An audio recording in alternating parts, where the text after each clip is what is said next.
But what I'd like for us to reflect on in our time together today is, who do you need to be? So much of our focus starts with the doing.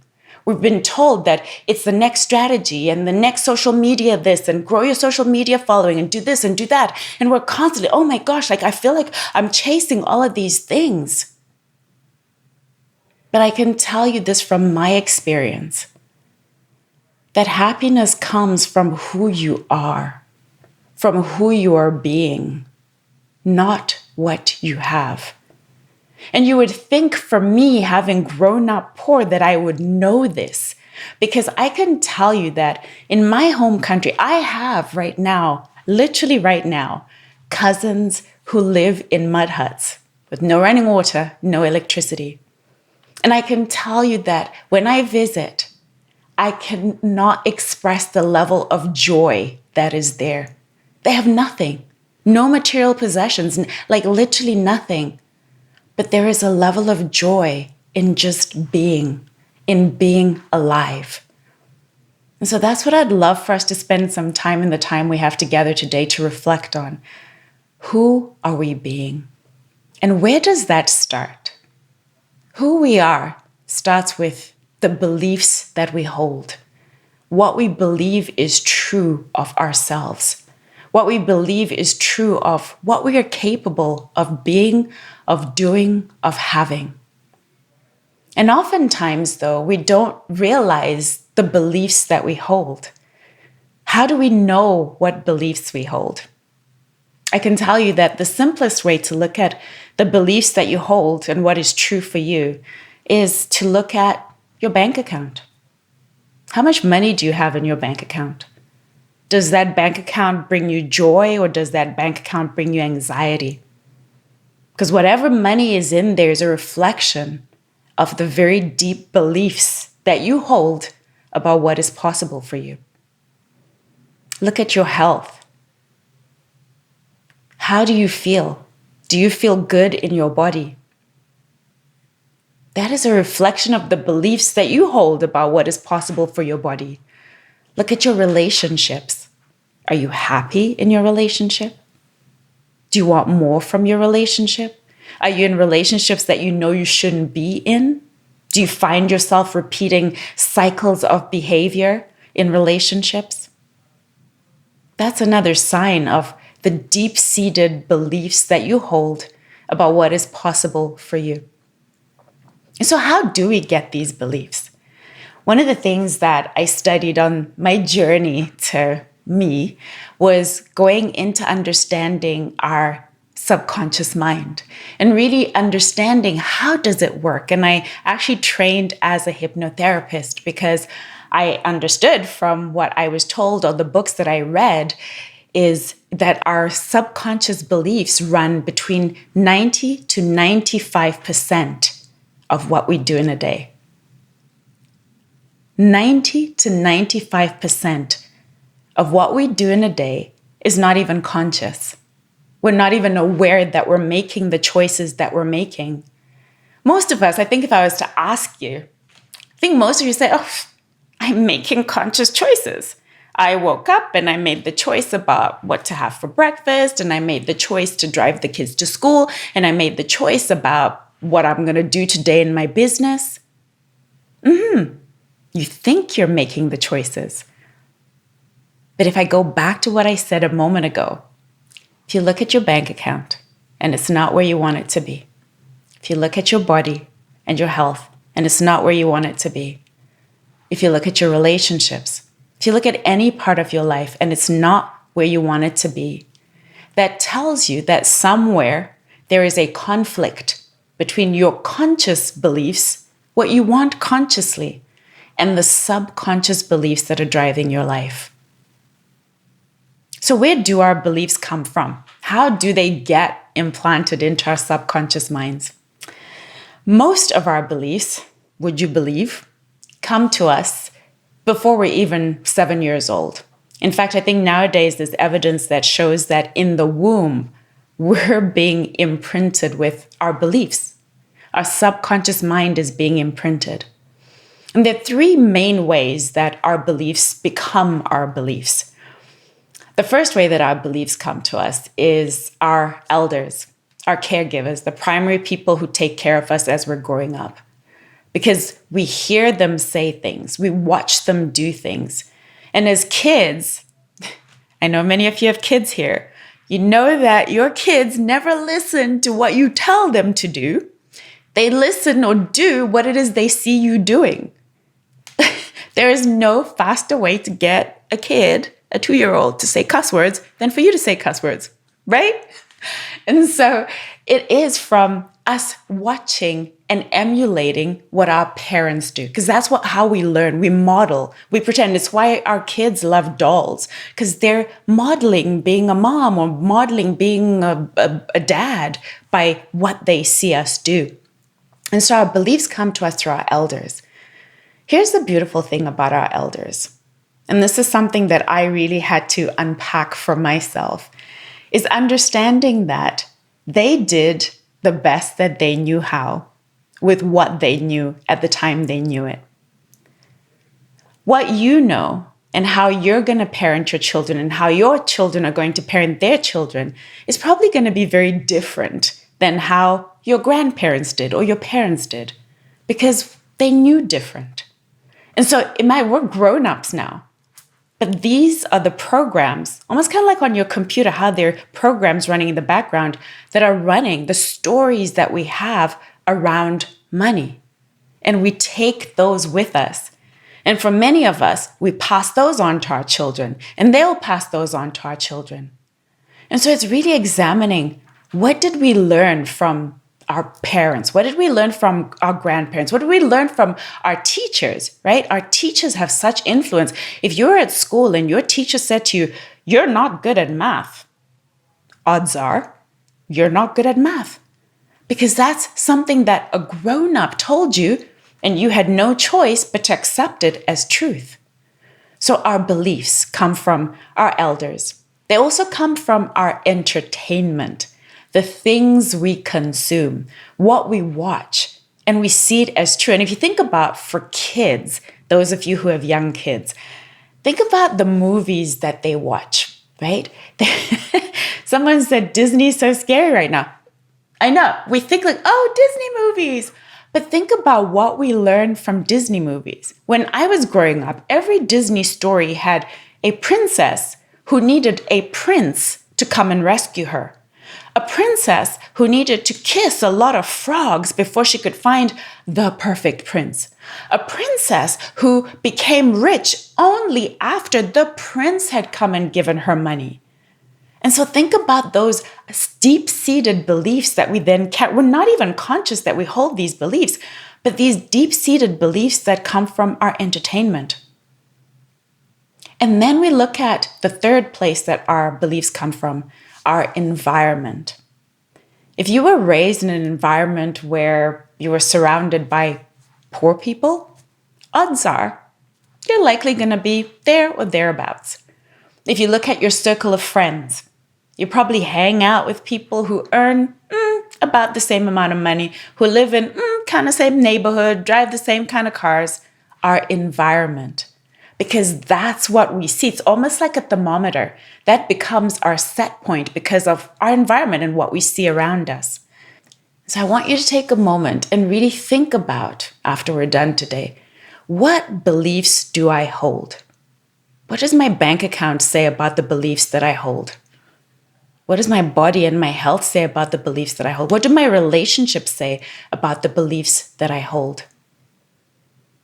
And then to ask yourself, because you've had this time in this beautiful container to really dream big dreams, to aspire for more, to ask yourself, what are the beliefs that I would need to hold for me to live the life that I want, to create the business that I want, to create my dream life, the dream life that you are perfectly capable of creating for yourself? Our beliefs. Related to our beliefs, I want to give you some questions actually from a beautiful lady named Byron Katie, and you can look her up. And she says, like, when it comes to our beliefs and really examining and questioning ourselves, it's asking yourself 4 questions. It is this. So when you identify a belief, like the belief about money is hard to come by, or I have to work hard for money, so ask yourself 4 questions. The first question is this true? For you, it might be right now. You might be having to work really hard to make money. But ask the second question, which is, do I know for absolute certainty that this is true? Is there evidence all around me that says that this is true, that you have to work hard to make your money? Could I prove this in a court of law that you have to work hard to make money? The third question to ask yourself is, how does it make me feel to hold this belief? How does it make me feel? And then the fourth question is, what if I had a different belief? What is the belief that I would need to hold for me to create the life that I want? So it's really examining, first of all, our beliefs. The second thing that I learned through all of my journey is this: courage. Maya Angelou has a quote where she says that the greatest virtue that you can have is courage. Because she says, without courage, you cannot pursue any of the other virtues. You cannot have any of the other virtues. It takes courage to do what you do. It takes courage to wake up every single day and put one foot in front of the other. It takes courage to build a business. It takes courage to have a dream. And so many people have great intentions. I'm sure you know, I know many people in my life who literally have all these ideas and all these dreams. And they say their dreams in the beginning of every year, oh my goodness, yes, I've written down, this is my year and these are the dreams I'm going to achieve. And then at the end of the year, they're no closer. But in actual fact, at the end of the year, they're further away because now they've wasted a year of not going after their dreams. But like Maya Angelou says, without courage, there's nothing you can achieve. Because every step takes courage. You wanting to build a business, you wanting to grow a business. I heard someone earlier talking about putting themselves out there and having to use yourself versus stock images or using graphics. It all takes courage to put yourself out there. And you're already taking that first step, having a dream, creating a business. You've already showed yourself that you have courage. But here's the thing about courage. Courage is no different than, I don't know, for those of you who go to the gym, building your biceps or building abs. It takes work, consistent work. Courage is a muscle. And the only way you grow courage is to do the things that make you fearful. The only way that you become courageous is to put yourself out there to do the things that make you feel uncomfortable. Part of what you do in making a choice to be an entrepreneur, to be a mom, to be whatever it is, any job that you have requires courage. It requires you being comfortable, being uncomfortable. That is the only way we grow. If you think about, even as we're talking about the body, how do you grow a bicep? It's by being comfortable, being uncomfortable, because you have to overload the bicep repeatedly. And that creates small tears, which then have to repair, which then builds the bicep. That's the same thing with courage. Small, frequent steps every single day. But here's the thing that happens. The more you put yourself out there, the more you demonstrate courage to yourself, the more you build your self-trust. The more you can recognize that, you know what? I can do this. Might be scary, but I can do this. One of my favorite instructors on Peloton is Robin Arzon. I was taking a class with her last week, and I heard her give a reframe about fear. Because the reason we don't do things is because we're afraid. And she said that fear is actually just an indicator to us that we care. That is something that we care about. It's something that we care about doing well. And that's what fear is that indicator of, you know what? I want to do this well. I really want to make this work.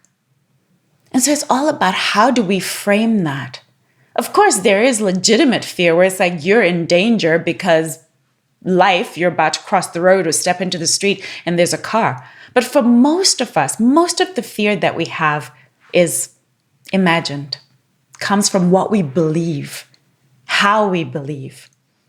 And for many of us, if we go back to the school system, we've been raised to see fear, we've been raised to see failure as something to be feared. We've been raised to see failure as something to be feared. We weren't taught that when you fail at something, it actually is a sign that you're courageous. It's a sign that you dared to dream. It's a sign that, oh, okay, that didn't work. Oh, now I know that doesn't work. I'm going to try something different. It's the belief that we hold around what failure means that leads us to be afraid of it. But it's time for you to step into your courage and to know that no matter what, you will be okay. So stepping into courage. The third thing that I learned about how it is that you create a life that you love is commitment. Ooh, commitment. See, the problem with many people, as I said, many people have great intentions at the beginning of the year, at the beginning of the month, at the beginning of the new moon. It's like, yes, I'm going to do this thing. So what is it that separates the 8% of people who achieve their goals from the 92% of people who never ever achieve their goals? Commitment. Because for many of us as well, we use time as a measure. We're like, okay, if I haven't built my 6-figure business by the end of December, that means I'm a failure. That means it's not going to work. I'm just going to quit. And yet, it's very possible that maybe December 31st, you didn't have a 6-figure business, but oh my gosh, March 15th, there's your 6 figures. But so many of us quit because you know what? We treat our goals like we're dating them. Like it's Tinder. Yeah, swipe right, swipe left. Yeah. We're not committed. We're not saying no matter what to our goals. No matter what it takes. We're willing to work on our goals as long as it's convenient. As long as it's not going to inconvenience me too much and not interrupt my viewing of Netflix series on Saturdays. Yeah, okay, fine. I'll work on that goal. We're too quick to quit. And here's the other thing too that happens is oftentimes nowadays we live in a world where literally at the scroll, we're seeing other people who are supposedly living these incredible lives. Right? Everybody's highlight reel. And we start to compare ourselves. We're like, oh, how come she started her business after me and she's saying she's already making 6 figures, but I'm not. And so that shakes our belief in ourselves. It shakes our commitment. No matter what. That's what we need to do when it comes to building the businesses of our dreams, the lives of our dreams. Going after our goals, no matter what. Being committed to our goals. Not seeing them as optional, no matter what. So that's the third thing, is commitment. The fourth thing that I really have experienced, and I told you earlier about my grandmothers, and they taught me so much. One of the things that my grandmothers taught me, and it's something that's very common in our culture, is best summed up in a word. And that word is Ubuntu. That's Ubuntu. Ubuntu. And what Ubuntu speaks to in our culture, in our language, is our shared humanity. It speaks to the fact that I am because you are. You are because I am. Your success is my success. My success is your success. And I think especially as women, we're so competitive, so quick to compare ourselves. And yet really what we should be looking to is seeing your success when you're successful. Gosh, that should be for me inspiration. That wow, if it's possible for her to do that, that means it's possible for me too. If she can have this big, hairy, audacious dream and she can achieve it, it's possible for me too. And in our businesses as well, as we're creating our lives, as we're creating whatever it is that we're creating, we often think of them and us, them, you and me, as if there's a divide between us. And yet what we should really be looking to create is things that are for me, for you, for us as a collective. Because as you know, there's the saying that says when the tide rises, all the ships rise too. And so when I can see another woman being successful, it means that I can be successful too. And instead of seeing her as competition, maybe I can see an opportunity for collaboration. Seeing each other as collaborators, as inspiration. Ubuntu. I am because you are. You are because I am. And I am building for me, for you, for us.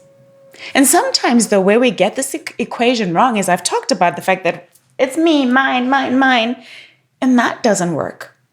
But the flip side of that doesn't work either. As women, we are nurturers, we are givers, we are over givers. And so sometimes we will literally set ourselves on fire to keep somebody else warm. We're just focused on the you. I must just give more to my customers and more and more and more, even if it means that it's putting me out, even if it means that I'm at a loss, even if it means that I am burning myself out. That equation doesn't work either. It has to be balanced. It has to be for me, for you, for us.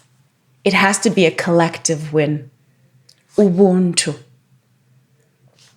The fifth thing that I have learned is about personal power. So many of us live in a place of circumstantial power. If the circumstances are good, then we're good. If the money's coming in my business, I'm good. If the kids are behaving, I'm good. If the relationship with the husband is good, I'm good. When things outside of us are good, then we're good. But what that does is put the dependency on things outside of us being good. We forget that we have power. We have personal power. We have personal responsibility. And that we have control over how we feel, how we think. I'll never forget the first time when I was in the early days of personal development, when someone said, my coach at the time said, have you ever thought about what you think about? What? Have I thought about what I think about? No, my thoughts just happen. Do you think about what you think about? That is personal power. Realizing that you are the thinker of your thoughts. You are not your thoughts. You are the thinker of your thoughts, and you get to control how you think. That's standing in your personal power. Something else that we forget as women, and particularly for us as women, is we live in this world that is very rational, evidence-based. Unless I can prove to you that something's going to work, well, I don't know if it's going to work. And one of the things that happens, especially for us as entrepreneurs, is we're always looking to other people and what their strategies are and whether those strategies have worked because we don't trust ourselves. You might have an idea that, that's not how I want to sell. That's not the products that I want to put out in the world. That's not the colors I want to use for my website. But then we look at what everybody else is doing, like, I want to be different. I guess I'll just do what everybody else is doing. We've learned to bypass our intuition. We've learned to bypass our inner guidance, that important voice inside of us that says, you actually do know what is important to you. You actually do know what your brand should look like. You actually do know what your products should look like. Going back to our intuition, trusting our inner goddess, trusting that we know the way. You do know the way. One of my favorite quotes is from The Wizard of Oz. And the Good Witch says to Dorothy, you've always had the power. You've always had the power. You just had to learn it for yourself. And so that's what I want to leave with you, is you've always had the power. You have the power to do, to be whatever it is that you want to do. You are worthy to be, to do, to have whatever it is that you want in your life. And it all comes down to you trusting yourself, trusting your inner knowing, trusting in your personal power.